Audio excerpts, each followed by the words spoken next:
Bonjour fidèles téléspectateurs, bienvenue à notre émission. Comment est-ce que le monde évolue?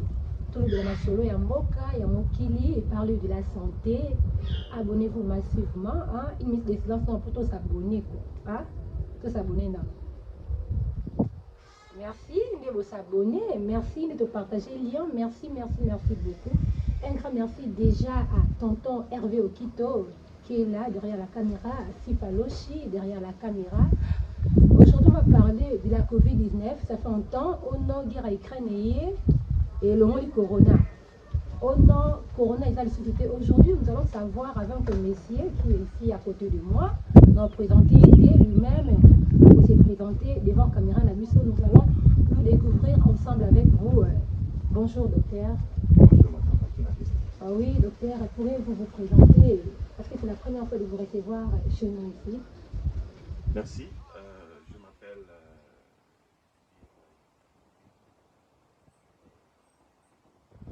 spécialiste en santé publique et pour le moment je suis directeur d'un projet de l'université Johns Hopkins qui a un centre de programme de communication basé ici en RDC.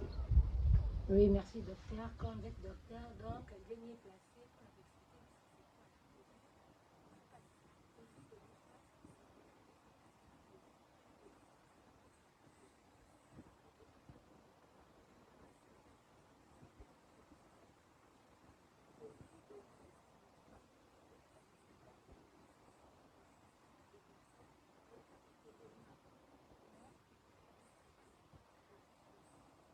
Expliquer c'est quoi la Covid? Bon, Covid, ça a été d'abord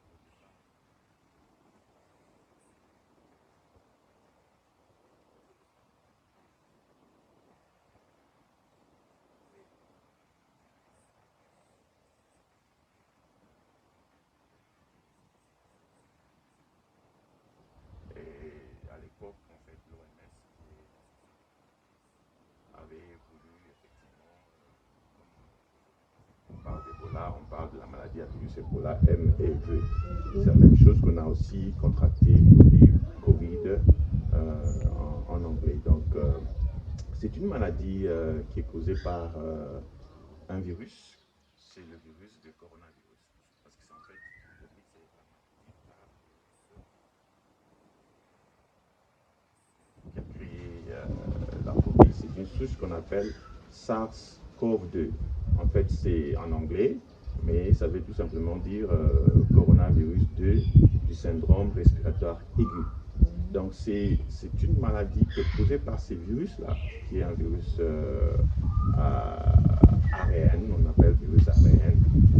Donc, c'est un virus qui, quand il entre dans l'organisme de l'homme, crée des symptômes respiratoires.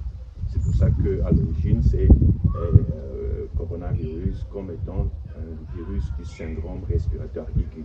Donc la majorité des symptômes que cause le virus quand il entre dans le corps de l'individu, il crée, n'est-ce pas, des symptômes de type respiratoire, comme on en parlera plus tard. Voilà un peu en résumé ce qu'on peut appeler par la Covid. Et on a en fait dit 19 parce qu'on dit Covid-19 parce qu'effectivement ce coronavirus-là, cette souche-là, le coronavirus a été découverte en 2019 en Chine. Bon, on en parlera.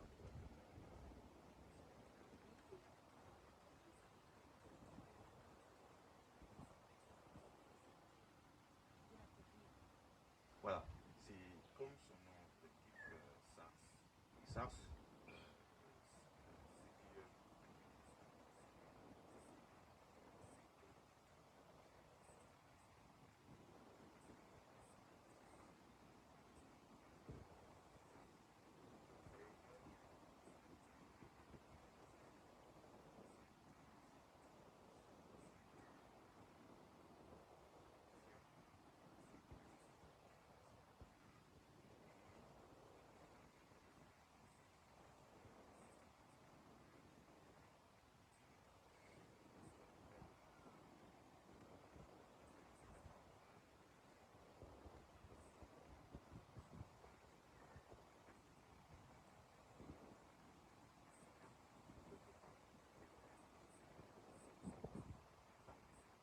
essentiellement respiratoire. Il y a aussi d'autres signes ou symptômes qui affectent l'odorat et les autres appareils. Effectivement, quand la maladie est avancée, ça peut créer des dégâts au niveau du cerveau, au niveau de reins et d'autres appareils. Mais au départ, la COVID crée essentiellement des symptômes respiratoires. Oui, par les symptômes que tu avais cités ici, si on peut regarder un peu derrière, décembre 2020 comme ça, il y avait vraiment, c'était quoi? Comme une épidémie, donc une sorte de Covid là-bas, tout, fièvre, donc on peut affirmer que c'était la Covid ou comment? Parce que c'était partout, dans chaque maison, il y avait des cas. Ouais. C'est ça le mystère de la COVID. En fait, la COVID est venue révéler une réalité, c'est que la médecine, elle n'est pas une science exacte. La médecine, c'est une science, et cet art-là, qui est l'art de guérir, a ses limites dans la connaissance humaine. En fait, ces limites sont liées au fait que l'homme connaît en partie, de manière générale. Alors, avant que le corona ne vienne faire les ravages à partir de décembre 2019, nous avions toujours eu des grippes. Oui, c'est ça. Et ces grippes-là sont causées par de multiples virus, le virus influenza, comme on les appelle. Donc, ce n'est pas parce que le corona est venu que tous les autres épisodes de grippe qui existaient avaient disparu. Donc, il y a eu, à un moment donné, Corona qui était en train de faire son chemin, comme étant une pandémie, mais en même temps, il y avait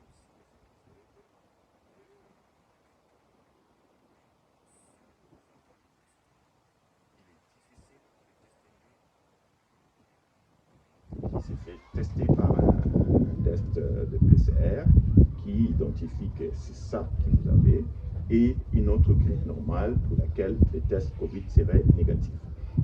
Donc il y a eu à un moment donné les deux qui couraient parallèlement. Ça ne veut pas dire que toute personne qui avait une toux, fièvre et écoulement nasal avait nécessairement la corona, tout comme il y en avait effectivement qui faisaient la corona sans qu'elle soit sévère. Parce que coronavirus ou Covid, en fait, crée trois types de maladies. Soit une maladie totalement légère, tu ne sens à peine, ou modérée, ou alors sévère. Et dans les formes légères, là, les formes mineures, ça a l'air d'une grippe banale. Et c'est ça la majorité d'Africains ont fait, effectivement, de Covid banal, mineur, qui ont fait que c'est passé inaperçu. Beaucoup de gens ont fait la Covid sans le savoir, en fait. C'est ça la réalité de cette maladie. Mais ici en RDC, vraiment, Toyota, mais on n'a pas vraiment vu ça. On dit justement que non, il y a la Covid, autour du cas, on n'a pas vu ça. Bon, je comprends dans le sens que si vous prenez le chiffre au niveau mondial, on parle de 600 millions de cas de Covid depuis que ça a commencé en décembre 2019. Alors, sur les 600 millions de cas, en RDC, on a eu environ, à ce jour, les chiffres qui ont été publiés par le ministère de la Santé nous montrent que nous avons environ 5000 personnes atteintes. Et sur 5000 personnes atteintes en RDC, environ 1400 personnes sont décédées. Alors, vous comparez des chiffres comme ça, 1400 personnes décédées avec plus de 6 millions décédés dans le monde. C'est les cumuls actuels. Effectivement, ça date de la semaine passée, parce que chaque semaine, le ministère de la Santé, à travers ses services de statistiques, publie les statistiques sur le cas de Covid, les cas de nouveaux cas cumulatifs, et puis le nouveau cas et le décès et la vaccination, parce que maintenant nous avons la vaccination, peut-être on en parlera plus tard. Donc, vous comprenez que pour une population comme la nôtre, qu'on estime environ 90 millions, vous avez eu à peine 5 000 personnes infectées, vous avez eu à peine 1400 décès. Moi, mon père était atteint de la COVID.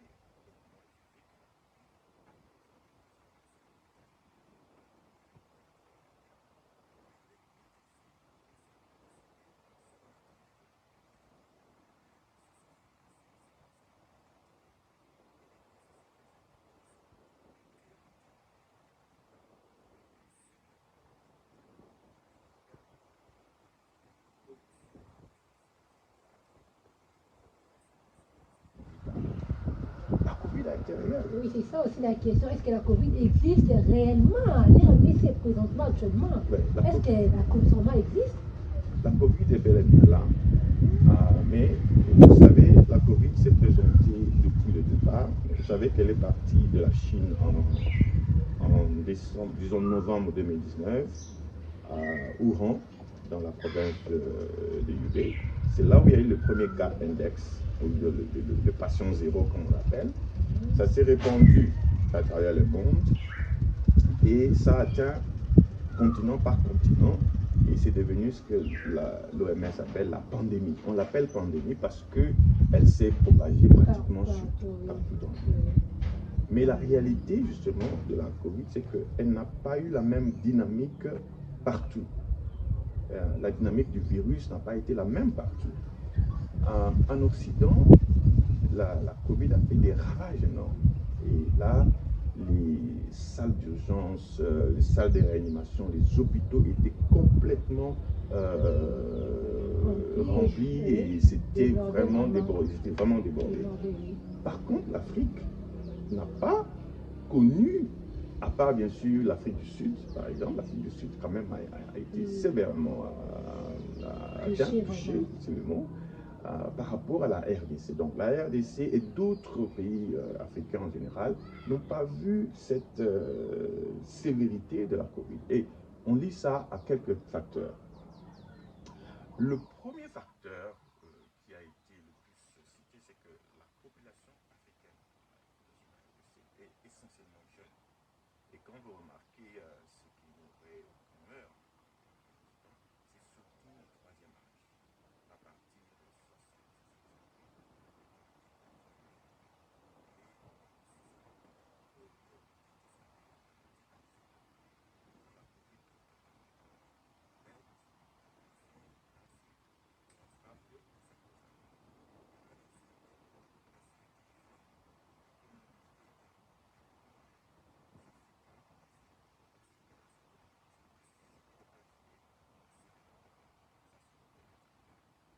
Le deuxième facteur, c'est le facteur de la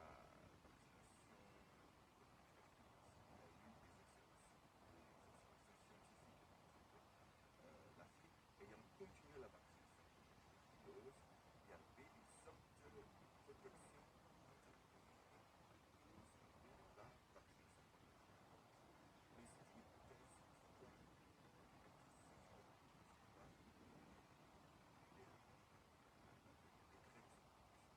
Le troisième élément, c'est qu'en fait, comme vous le savez, la Covid ou le coronavirus qui a été découvert en 2019, c'était pas la première fois qu'on connaissait le coronavirus. Le coronavirus a existé avant.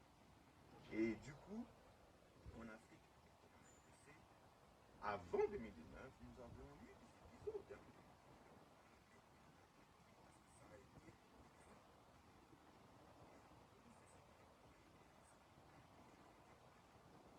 Donc, ces trois facteurs, avec d'autres facteurs qui sont ont fait que l'Afrique du monde en général n'a pas subi aucun de sévérité.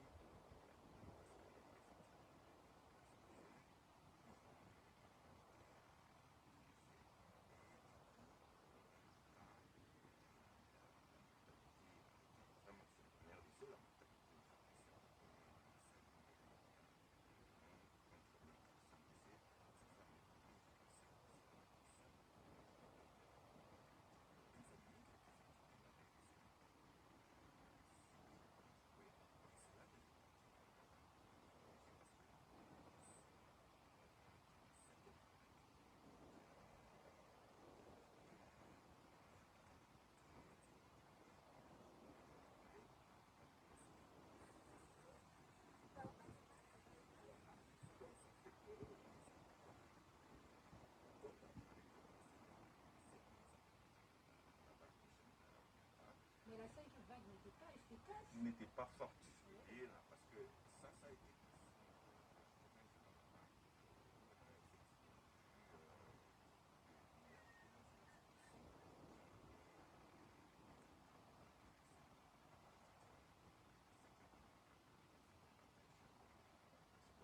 mais aussi parce que, il faut aussi reconnaître, avec le temps, le virus est en train de se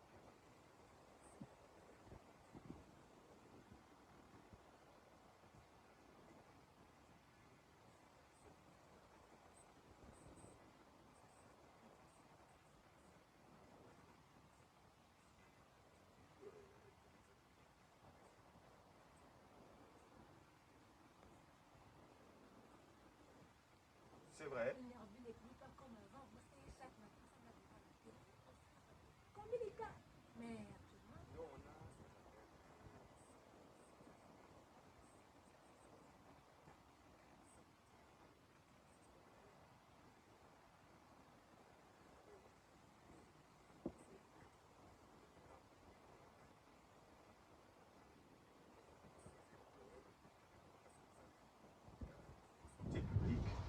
L'effet des masses, l'effet d'un grand nombre, parce qu'en fait c'est ça même la définition de l'épidémie, c'est une maladie qui se transmet rapidement à un grand nombre de gens dans une localisation circonscrite. Par contre, la pandémie, c'est une épidémie maintenant qui atteint plusieurs continents à la fois. Mais maintenant ici, ça a eu cet effet-là, et avec les vagues qui se sont espacées, ont diminué le nombre de cas. Ça fait que les gens ne sont plus tellement accrochés, et les gens ont finalement dit qu'on vit avec la malaria. On va aussi vivre avec. Donc, nous sommes habitués avec ça. On s'est plus ou moins habitué, sauf qu'il faut se faire vacciner parce que vous ne savez pas ce qui va se passer. Après, moi, je me suis vacciné, je me suis dit bon, c'est vrai, il n'y a plus la même peur, il n'y a plus la même intensité avec laquelle on parlait de la Covid, mais les dangers de la Covid n'est pas encore complètement. Parlant du vaccin, mais pourquoi les gens ils perdent vacciner parce qu'il y a des vidéos qui circulent sur l'internet. Non, moi il était vacciné après 2 jours, il est mort, il était vacciné après 2 jours. Qu'est-ce que vous pouvez dire par rapport à ces genres de vidéos qui circulent tout le temps sur l'internet, qui fait peur aux gens? Donc, moi aussi j'ai peur, oui, moi je ne suis pas vaccinée. Donc... Bon, je vais te dire que c'est malheureusement ce qu'a connu le début de la Covid. La Covid, c'est une pandémie, mais ce n'est pas la première pandémie. Il y a eu d'autres pandémies dans le passé. Le plus récent, non, pas le plus récent, celui dont la magnitude peut être comparée à la Covid, c'était en 1918. C'était ce qu'on appelle la grippe espagnole. Elle a tué environ 50 millions de personnes. Mais même à cette époque-là, il y avait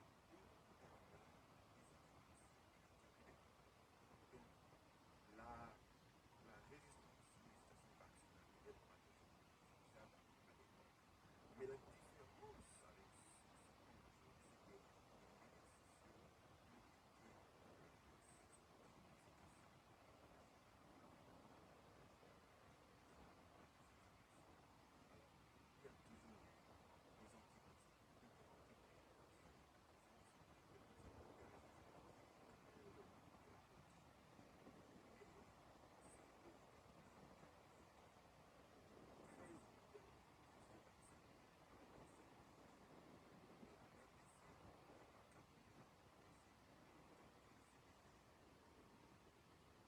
Où sont passés les mois?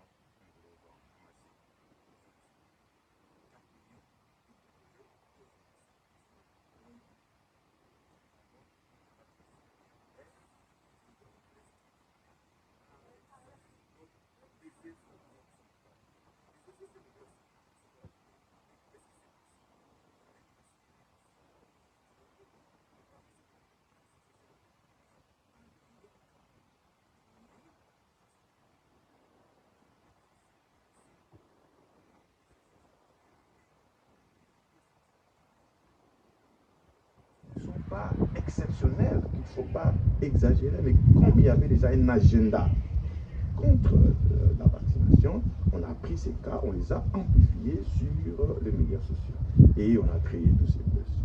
Je peux vous dire qu'aujourd'hui, nous faisons des campagnes de vaccination à Kinshasa, au Katanga, au Lualaba, Tanganyika, au Lomami. Mais les gens se font vacciner en masse. Mais ici à Kinshasa, vraiment pas volontaire. C'est justement quand tu veux voyager, tu perds l'argent du quoi. Oui, c'est vrai. C'est vrai, mais on a fait une campagne il y a 3 semaines. Il y a eu une campagne de vaccination il y a 3 semaines. Oui. On a vacciné environ 150 000 personnes, 140 000 personnes. Volontairement. Volontairement. Parce qu'on a finalement adopté l'approche de vaccination mobile. On envoie des équipes mobiles aux différents carrefours. Par exemple, dernièrement, on a visité un carrefour au niveau du centre commercial Alimité et les gens venaient volontairement se faire vacciner. C'est vrai que la majorité attend de l'opportunité de voyager pour pouvoir se faire vacciner. Mais pourquoi se vacciner quand il faut voyager alors qu'il faut se vacciner pour se protéger? Parce qu'on ne trouve pas l'importance de ça. Bon. Et ce qu'on a dit, on est passé la Covid parce que les gens ne veulent pas se vacciner parce qu'on ne voit pas. Votre bien là, bon, on dit, hey, vaccin là. Et bien, comment ça, du vaccin, on commence stérile, on n'a pas sauté. C'est genre, malheureusement, et il y en a, comme on a commencé la vaccination en avril de l'année passée, jusqu'à aujourd'hui, il y a eu des gens qui se sont déjà vaccinés, qui ont déjà accouché. La vaccination ne crée pas la stérilité. Vraiment, il faut dire ça, il faut marteler surtout sur ça. Il y a des gens non, qui ont... je ne vais pas prendre ça parce que moi, on n'a pas cité rien, on n'a pas gâté. Surtout les jeunes. On appelle ça l'okuta monnaie. Non, toi, c'est vacciné parce que toi, sinon, vaccin, au mot takaka. Au mot takaka, et belé, que tu vas faire un témoignage, notamment vaccin. Le vaccin ne crée pas la stérilité. Parce que cette histoire-là a été vraiment une désinformation de mauvais goût. Surtout ça, non. Bon, si le vaccin, pour te comme stérile en Afrique, on ne puisse pas avoir des enfants, enfin que les gens puissent dominer. C'est genre d'information. Mais soyons sérieux. Déjà, si l'homme blanc l'avait nous tué, chacun de nous a un téléphone ici. Ils peuvent seulement mettre des histoires dans ces téléphones pour nous tuer. Et le même homme blanc qui veut nous tuer avec la Covid, c'est le même homme blanc qui a fabriqué le paracétamol que nous prenons. Pourquoi est-ce qu'il ne met pas le même poison ou le même substance stérilisante dans le paracétamol ou dans les traitements de la tuberculose ou dans le traitement de diabète ou de l'hypertension? Moi, je prends un médicament de l'hypertension, ça fait 10 ans.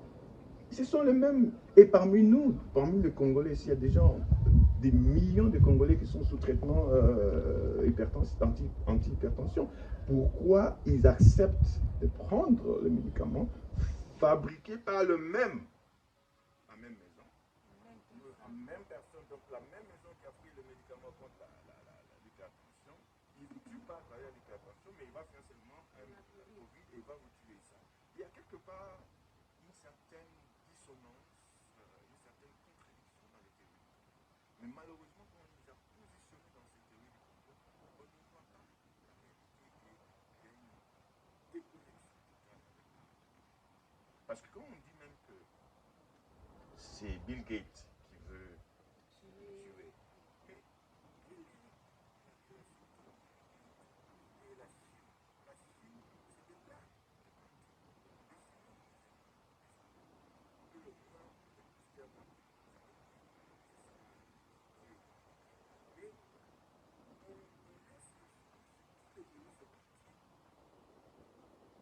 Et on s'attaque à Bill Gates, qui est un Américain qui est assis à Seattle.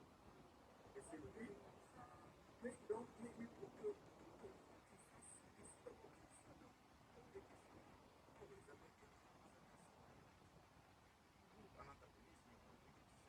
Donc, c'est des théories parfois qui se contredisent.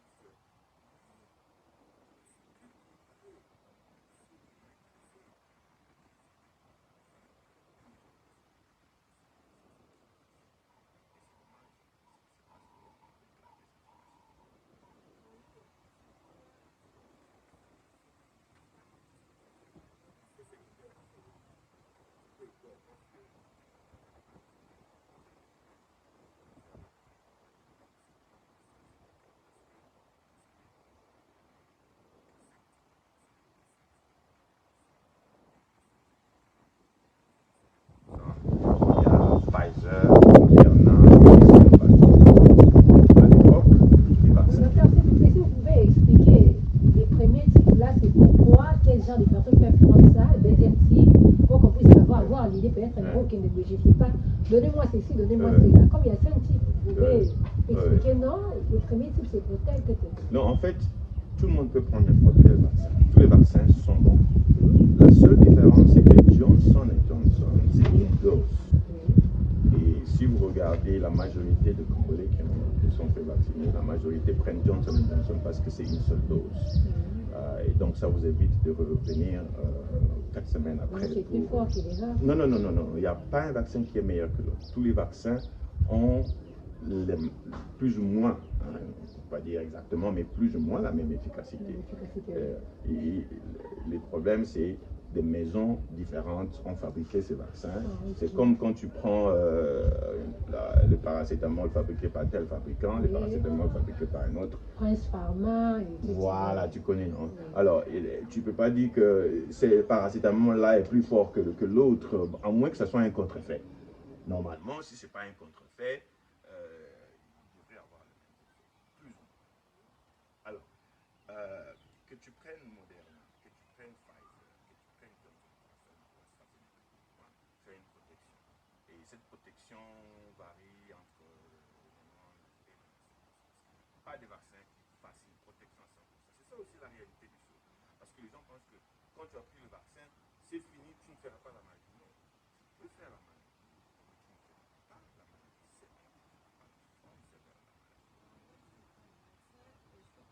Tu peux tomber malade, mais cette fois-là, c'est comme voilà,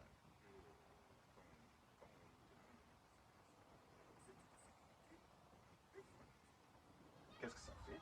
C'est en cas d'accident, au moins tu n'en pas.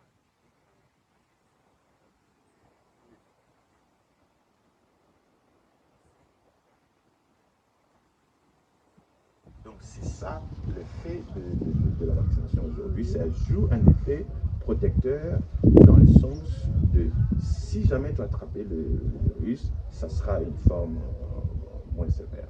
C'est un peu ça. Donc en termes d'efficacité, tous sont plus ou moins la même efficacité. Et moi j'avais pris AstraZeneca, les effets secondaires c'était essentiellement la fatigue, un peu de fièvre, j'avais eu quand même je sentais vraiment froid. Faire au moins, hein. Bon, c'est un sentiment. Et bandit déjà. C'est un sentiment humain. Et j'avais eu quand même la nuit là, j'ai eu un peu froid et une petite fièvre presque et des douleurs musculaires. Ça, j'ai eu beaucoup de douleurs musculaires. Mais le lendemain, je n'ai même pas pris, parce que beaucoup de gens ont pris des paracétamol pour juste... moi, je me suis dit, je vais observer mon corps. C'est vrai, la peur, c'est bien, c'est humain, mais je ne pensais pas que j'allais mourir de la vaccination. Et donc, juste quand j'ai pris ma deuxième dose, d'ailleurs, la deuxième dose, j'ai presque rien senti. C'est à la première dose que j'avais plus les effets secondaires. Donc, les effets secondaires sont là. En général, ce sont des effets mineurs, vraiment mineurs, des douleurs au point d'injection, douleurs musculaires, un peu de fièvre, des maux de tête, fatigue aussi, fatigue après la vaccination. Donc, quand vous prenez ça au moins au bélier, fièvre, il ne faut pas dire que je vais mourir, non. Le docteur avait pris ça, il est en vie, tous ces vaccinés, même moi aussi après ici, là j'ai dit déjà à tonton Laval, lui il est au Canada. Oh non, on a côté pour vaccin, un vaccin, non. Le docteur il est vacciné, mais il est toujours en vie, il n'est pas mort. Donc c'est un peu ça. Docteur, est-ce que c'est vraiment important quand quelqu'un de la famille est atteint de la Covid, elle a toujours éloigné ou actuellement, on peut rester avec elle à la maison et puis voilà. Ouais, c'est vraiment une bonne question parce que il y a eu beaucoup de confusion dans la gestion de la Covid. Et ça, c'est une responsabilité de la santé publique et des experts. Les experts ont créé aussi beaucoup de confusion dans les têtes des gens. On a des sorties pour rappeler, on devait mettre tous les habillements pour se protéger, pour mettre, c'était vraiment, voilà, comme c'était une nouvelle maladie, il y avait encore beaucoup à apprendre de la Covid. Et l'apprentissage a été douloureux, si je peux dire. Et de plus, on comprenait la maladie, on comprenait le virus. De plus, on a ajusté les directives dans la prise en charge. Donc aujourd'hui, là, quelqu'un peut faire la Covid. Dès qu'on a diagnostiqué normalement, si la personne présente des signes de la Covid, c'est qu'il l'a eu au moins une semaine avant. Et commence à déjà contaminer son environnement. Et dès que vous avez été diagnostiqué la Covid, aujourd'hui, on n'envoie plus à l'hôpital. Tu peux t'isoler. Et le temps d'isolement est maintenant relatif. Parce qu'à l'époque, on disait qu'il fallait s'isoler. Dès que le test est négatif et il n'y a pas de symptômes, la personne peut retrouver l'environnement. C'est bien actuellement? Non, le traitement est gratuit dans certains centres du gouvernement. Et si vous allez en privé, vous devez payer. Le vaccin est gratuit, mais le test n'est pas gratuit. Le test est payant à l'INRB et dans beaucoup d'autres centres qui sont maintenant homologués pour faire le test de Covid. Surtout en cas de voyage, en cas de maladie. En cas de maladie, enfin des symptômes, c'est le médecin qui prescrit ça et ça fait partie de la prise en charge. Mais c'est payant pour les tests, mais gratuit pour les vaccins. Oui, nous citons déjà, avec ce que vous avez dit là, nous avons compris que la Covid existe réellement. Donc, Corona et Zakaka, tout s'est protégé, tout mis batté là, il faut laver les mains, il faut être vraiment prudent. Docteur, je ne sais pas, conseil à Souka, na peuple congolais ou dans la vie. Voilà, donc je pense que la Covid n'est pas... Je pense que la Covid n'est pas encore complètement partie. Dans les pandémies passées, comme en 1918, on a vu cette pandémie-là qui a duré environ 2 ans. Alors, nous sommes pratiquement à la 2e année depuis que la Covid s'est déclarée en RDC. C'était en février 2020 que la Covid, février-mars 2020. Donc, nous sommes pratiquement à la 2e année de la pandémie. Il se peut que ce soit la 5e vague qui était la dernière, mais rien n'est moins sûr, parce que beaucoup d'experts se sont fourvoyés sur les prédictions, sur la modélisation du virus. Nous espérons que ça peut partir, parce que 2 ans c'est déjà beaucoup. La Covid a vraiment perturbé l'ordre mondial, perturbé les économies, perturber les affaires et beaucoup de choses ne sont plus les mêmes. Après Covid n'est plus avant Covid. Mais pour retrouver un sens de vie normal, mon message aujourd'hui c'est que faisons-nous vacciner, la Covid est parmi nous pour encore un peu de temps. Et on ne connaît pas la prochaine vague et allez au centre le plus proche. Le vaccin est gratuit, il ne tue pas, il vous protège. Se faire vacciner, c'est aimer. Oui, vos dédicaces à la famille, et puis voilà. Ma famille, comment on fait la dédicace à la famille? Ça se passe comment? On dit quoi? J'ai sali ma femme, hein, ceci, j'ai sali. Oh là là. Non, c'est ça. Oh là là. Vos Bon, amis, je salue la ouais. communauté congolaise que j'aime bien et pour Oui. laquelle je suis rentré au pays depuis l'année passée pour servir. Je vous salue tous, je vous aime. Ah, ok. Merci beaucoup. Voilà, nous sommes à la fin de notre émission. Abonnez-vous massivement sur notre chaîne et puis restez toujours branchés, scotchés sur notre chaîne. Là, j'ai salué déjà ma maman chérie Meji Mwanangombe. Je t'aime beaucoup. Moi, Kakaji Mwana Yameji, Ritka Sanji, Motema ya Arnold Wamba. Parents et à bébé Guillaume, je vous aime beaucoup depuis Suisse. Là, je salue aussi tonton Platini Wangi et tonton Abana. Il a bien à Kebongo. Je te salue Jenny Kaninda. Je vous aime tous. Vraiment, restez branchés, scotchés sur votre chaîne YouTube. Abonnez-vous, partagez. Donc, désormais, tout va sous Corona. Oh non, tonton Laval, moi, je n'ai pas rentré. Est-ce que toi, tu es déjà vacciné? Après, ici, je n'ai pas à me vacciner. C'est gratuit. Le docteur a dit ça. Donc, je vous aime tous. Restez branchés, scotchés sur votre chaîne YouTube. Je vous dis déjà bye bye.